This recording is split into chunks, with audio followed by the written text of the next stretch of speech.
just must come to this, right? There's just no way of not accepting this, or rather, at some point, there's just no body to accept it. Yeah, it's not about acceptance at all. This is loss. Okay. It's loss of the one that cares. Yeah. While the flip-flopping's happening, though, it's going to be very confusing, because there will be freedom appearing, and there will always be a taste, more than likely, of that freedom, and then the person will come in and interpret it, and that's where the confusion will arise. You can't ever think about this. No thought is true. Thoughts are just a mechanism to help with society. But when the person's coming back, then it claims this and it interprets this and understands it. But there might be great freedom there, so it's not even known that there's somebody coming in and accepting it, or making stories about it, because it's so hard to it's so hard to know that that's a thought. It's like, who would even know it's a thought? And when there's a lot of crumbling of the self, then the thoughts can easily slip in and seem like a truth in some way. Yeah, that's the worst. That's just the worst. But that's what happens when it happens. And if there's somebody with a lot of awakening and a bit of story running, then that's what's happening. And I don't know how you'd ever know the story's completely stopped, because that would be another story anyway. Yeah. To say I'm absolutely empty of self, or there is no self here. It's kind of like a bit of a story, but I kind of say it and imply it, that there's no self in this body, my mechanism, but you can't really say or think that, because as soon as you say or think it, you're back in a story again.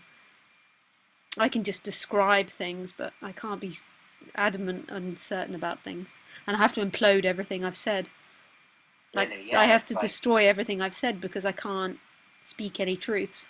Yeah, you can't really believe what you say. No, because it's all thoughts. So if you think that anything that I say is a truth, then you're just back into thoughts again. What's happening, or what might happen in these conversations, and it might feel a little bit scary, or when listening to these talks, or maybe reading it, is that that mechanism that feels like you're reading the story, or you're listening to Lisa's words, might dissolve, and then there's just nothing happening, or there's oneness, but you wouldn't even know that. It's just a dissolving. You lose yourself. That's what's actually happening in these talks. It's not that you're actually understanding something. As soon as you've understood something, and you're back in La La Land. That's right. That's why I'm a big fan of live talks, not written. Although it seemingly, the written words might seem to, but in the live talks, it's like you dissolve. But that also could happen in going for a pint at your friends at the pub, or going for a bike ride, or in the car. But it also might happen in these talks.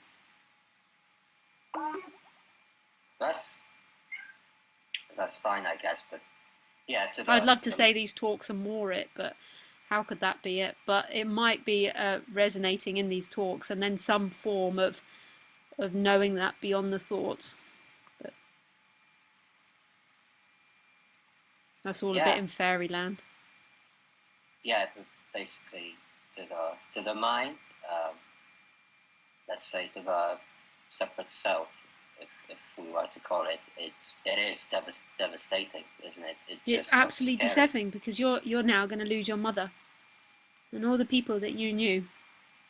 Yeah, but now from the perspective of the separate self of Alex. That's terrifying. And now what's happening here is like coming to terms with it, like saying last goodbyes, and like kind of grieving, preparing for that to happen. I'm not sure if there is any sense to. But that's what's happening, yeah. If that's what's happening, that's what's happening. That's what we can say. And then you'll say goodbye to yourself. Well, I'm not saying that's what will happen, but then eventually, Alex will dissolve. Yeah, well, a lot of, there was usually there's a lot of psychological background to why people drawn to awakening. What happened in my case, I was lying in my bed, like very, so let's say, deprived of sleep after like two nights without sleep, a lot of learning and stuff. And I was trying to go to sleep, and what happened was a thought appeared and said, I'm going to die. And it was a full realization.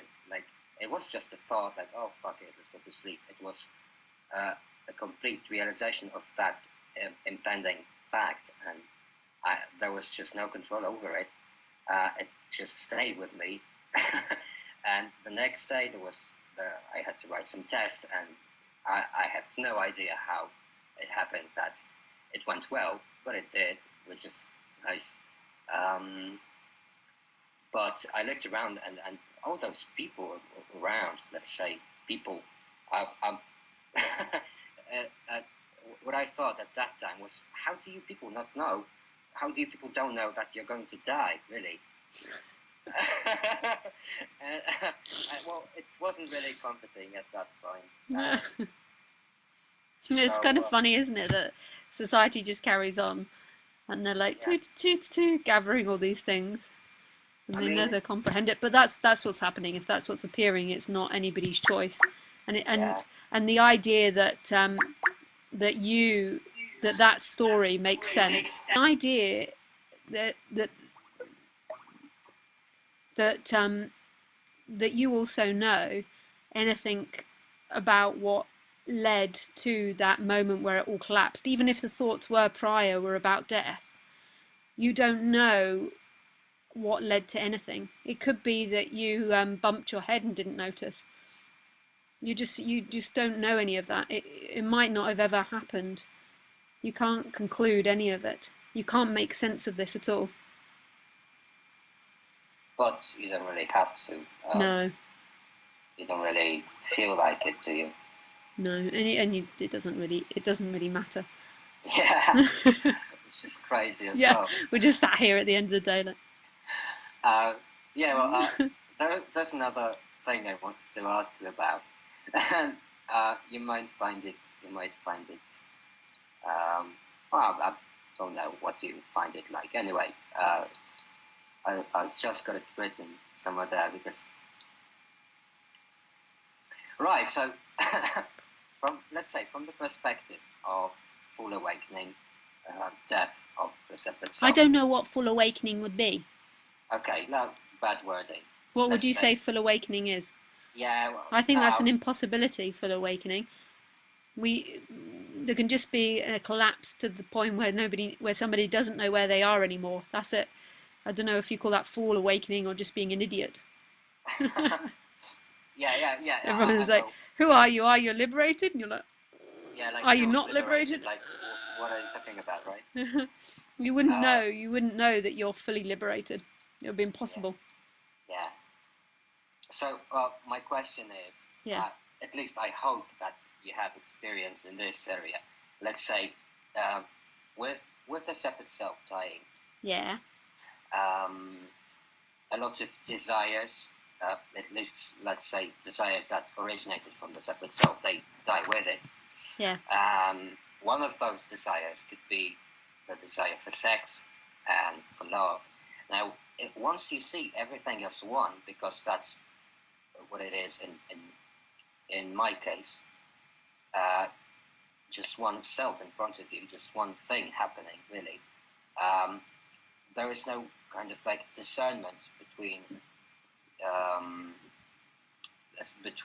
separate entities like mother, like girlfriend, and so on. Now, does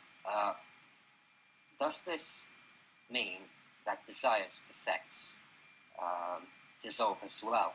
Well, do you think that desires for food will fall? No, probably won't. So why would desires for sex? Because it's the same kind of thing. You know, it might originate from the mind sometimes. Yeah. I think that it will become a lot less complicated.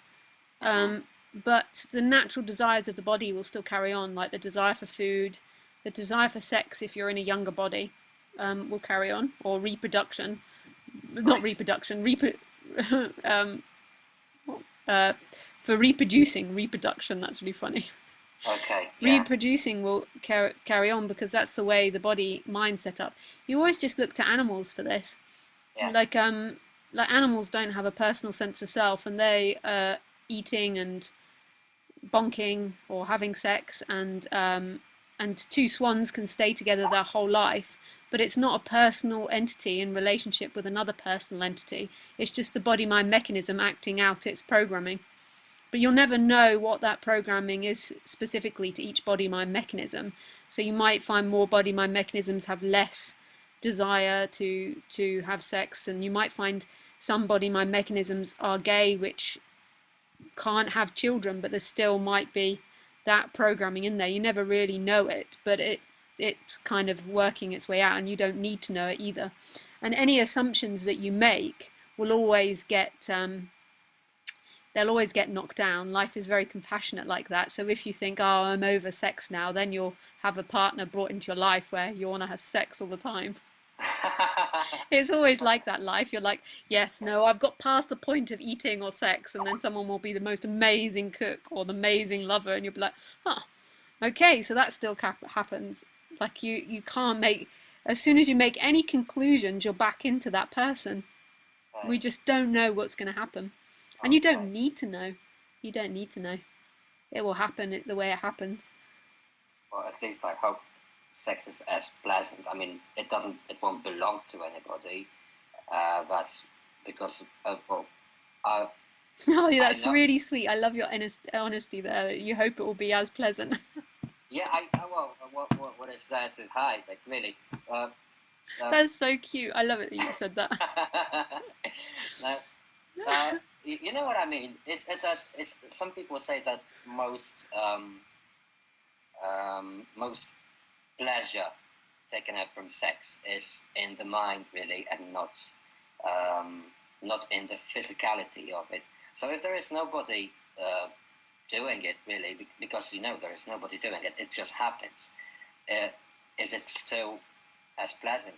I would say that it's all about the physicality, so nice. But even if there's thoughts or fantasies in there, that doesn't necessarily mean to be personal. That could just be what's happening.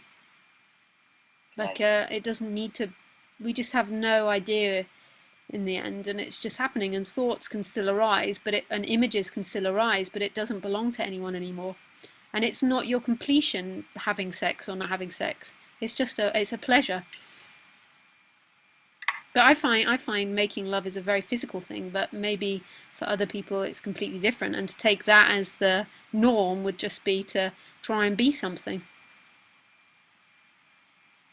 Yeah, well, when I do it, it doesn't really feel like I'm doing it. It just happens. Right? Yeah. Often when people are making love, the person falls away. Sometimes self-consciousness comes in, like you want them to like you, but most of the time it's a very in-the-moment thing. It's one of those activities that everyone loves because the person drops away often in it. It's a very immediate thing. They say that when you orgasm, that there's absolutely no self-awareness for those couple of moments. So you can see why we get so fixated on it. But then you don't need it anymore to not have self-awareness, but it's still a very pleasurable act. It's set up to be that way, otherwise we wouldn't reproduce. You wouldn't want it. like there would be nothing. Yeah, there would just be no things. Let's make sex unpleasant. Let's just make it unpleasant and let's just kill everybody.